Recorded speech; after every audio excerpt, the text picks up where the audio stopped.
اللہ تعالیٰ کہتے ہیں قد یقیناً فرض اللہ، مقرر کر دیا ہے اللہ تعالیٰ نے،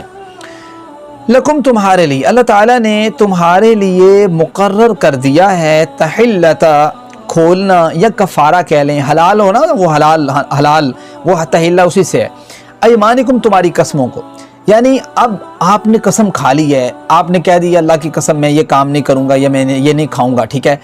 اب یہ قسم کا کفارہ کیسے ادا کیا جائے گا؟ تو کہا کہ دیکھو ہم نے آسانی پیدا کی ہے اور یہ ہم نے کام کر دیا ہے لوگوں کے لیے کہ اگر کوئی اس طرح قسم کھا بیٹھتا ہے تو تحلت ایمانکم، اس کو ہم نے ایک میتھڈ بتا دیا کہ تمہاری قسموں کا کفارہ کیا ہے۔ اور نبی کریم صلی اللہ علیہ وسلم کا ایک بڑا زبردست فرمان ہے، حدیث نمبر صحیح بخاری کی 6623 ہے، جس میں اللہ کے رسول صلی اللہ علیہ وسلم نے فرمایا کہ دیکھو میں اگر کسی غلط چیز کے اوپر میں اگر کوئی ایسی چیز کی قسم کھا لوں پہلے اور بعد میں مجھے اس سے بہتر کوئی چیز مل جائے تو میں بہتر کی طرف لوٹوں گا، ٹھیک ہے۔ اور اس سے یہ بات سمجھ آتی ہے کہ آپ نے اگر کوئی قسم کھا لی ہے نا کسی غلط کام کی، مثال کے طور پہ آپ کسی غلط کام کی قسم کھا بیٹھتے ہیں کہ میں یہ کر دوں گا، میں طلاق دے دوں گا اللہ کی قسم، میں اپنے بیٹے کی شادی نہیں کروں گا اللہ کی قسم، میں اللہ کی قسم یہ نہیں کروں گا، میں اللہ کی قسم وہ نہیں کروں گا، کوئی آپ نے اپنے فل جو ہے نا وہ ذہن سے قسم کھا لی، اب وہ قسم آپ کو پتہ یار غلط ہے، یا آپ نے کہہ دیا جی میں کسی کو قتل کر دوں گا اللہ کی قسم، ٹھیک ہے، تو اب وہ قسم آپ کو پتہ ہے گناہ ہے، معصیت کا کام ہے، تو معصیت کے کام میں قسم پوری نہیں کرنی ہے آپ نے، ٹھیک ہو گیا، اس میں آپ نے قسم کا کفارہ دینا ہے۔ اور وہ قسم کا کفارہ کیا ہے وہ اللہ تعالیٰ نے سورۃ مائدہ کے اندر ورس نمبر 89 کے اندر ڈسکس کیا۔ اللہ تعالیٰ فرماتے ہیں لا یؤاخذکم اللہ باللغو فی ایمانکم ولکن یؤاخذکم بما عقدتم الایمان، قسم کا کفارہ کیا ہے؟ فکفارتہ اطعام 10 مساکین من اوسط ما تطعمون اہلیکم او کسوتہم۔ نمبر 1 یہ ہے کہ آپ نے 10 مسکینوں کو یا تو کھانا کھلانا ہے یا ان کو آپ نے پہنانا ہے اوسط درجے کا، یعنی جو آپ عمومی طور پہ پہنتے ہیں جو پسند کرتے ہیں نارملی، آپ وہی چیزیں انہیں یا کھلا دیں یا وہی چیزیں انہیں پہنا دیں، یہ آپ کی قسم کا کفارہ بن جائے گا۔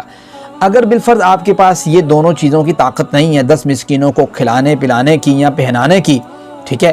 تو پھر آپ سیکنڈ نمبر پہ آپ کے پاس آپشن ہے فتحریر الرقبہ، آپ کے پاس اگر غلام موجود ہے تو آپ غلام کو آزاد کر دیں، ٹھیک ہے، یہ سیکنڈ آپشن ہے۔ اگر یہ دونوں آپشن آپ کے پاس موجود نہیں ہے، آپ پاسبلٹی نہیں ہے آپ کے پاس، ٹھیک ہے، حیثیت نہیں ہے، تو پھر تھرڈ نمبر پہ اللہ تعالیٰ آپ کو دیکھو کتنی آسانی دیتا ہے اور یہ بات کہتے ہیں اللہ تعالیٰ، تو پھر آپ نے 3 ایام 3 دن کے آپ نے روزے رکھنے ہیں، ذالک کفارۃ ایمانکم اذا حلفتم واحفظوا ایمانکم کذالک یبین اللہ لکم آیاتہ لعلکم تشکرون۔ تو یہ ہے قسم کا کفارہ جو اللہ تعالیٰ نے سورہ مائدہ کی آیت نمبر 89 میں ڈسکس کیا، ٹھیک ہو گیا۔ تو اللہ تعالیٰ نے گویا اگر کوئی شخص قسم کھا بیٹھتا ہے تو اس طریقے سے وہ قسم کا کفارہ ادا کر کے پھر جو کام آپشن بہتر ہے اس آپشن کو اڈاپٹ کر سکتا ہے۔ یہ اسلام کی ایلاسٹیسٹی کی ایک مثال ہے، ٹھیک ہو گیا۔ اللہ تعالیٰ کہتے ہیں دیکھو یار واللہ مولاکم، اللہ تعالیٰ تمہارا مولا ہے، تمہارا مالک ہے، ٹھیک ہے، وہ اگر تمہارے لیے کوئی جو ہے نا وہ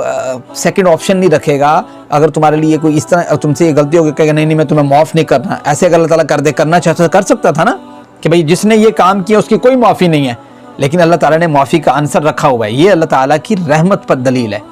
اللہ تعالیٰ فرماتے ہیں وَهُوَ الْعَلِيمُ الْحَكِيمُ، دیکھو سارے معاملات انسان اپنی معاملے سے کر رہا ہوتا ہے، اللہ تعالیٰ جو آپ کو بتاتا ہے نا، جس چیز کو حلال کرتا ہے، جس چیز کو حرام کرتا ہے، اور اگر کسی کی غلطی کے ساتھ کوئی قسم کھا لیتا ہے، اچھا قسم کا کفارہ اور یہ جو نظر مان لیتے ہیں نا، میں نظر منی میں کراں گا، اب اس کو پتہ ہے مثال کوئی بندہ نظر مان لیتا ہے، کوئی ایسے ہی غلط نظر مان لیتا ہے تو وہ کہتا ہے جی میں نے یہ نظر مان لیا جی میں یہ کروں گا، اب اس کو پتہ یار یہ نظر ٹھیک نہیں ہے، ٹھیک ہے، غلط ہے، معصیت کی نظر ہے، ٹھیک ہے، یعنی ایک شخص نے جیسے نظر مانی ہوئی تھی کہ بھئی میں جو ہے نا وہ دھوپ میں کھڑا رہوں گا، اور ایک نے مانی میں جی پیدل چل کے جاؤں گا، جی یہ نظر مان لیتا جی، تو اس ٹائپ سے کچھ نظر مان لی کسی بندے نے، تو اس نظر کو توڑنے کا کفارہ بھی یہی ہے جو میں نے قسم کا کفارہ بتایا، یعنی قسم کا اور نظر کا کفارہ سیم ہے۔ تو اللہ تعالیٰ کہتے ہیں دیکھو اللہ تعالیٰ نے یہ جو ساری چیزیں اسلامک پوائنٹ آف ویو سے آپ کے سامنے آتی ہیں، اللہ تعالیٰ جانتا ہے کہ انسان کے لیے کون سی چیز کس لحاظ سے بہتر ہے، علیم ہے نا وہ،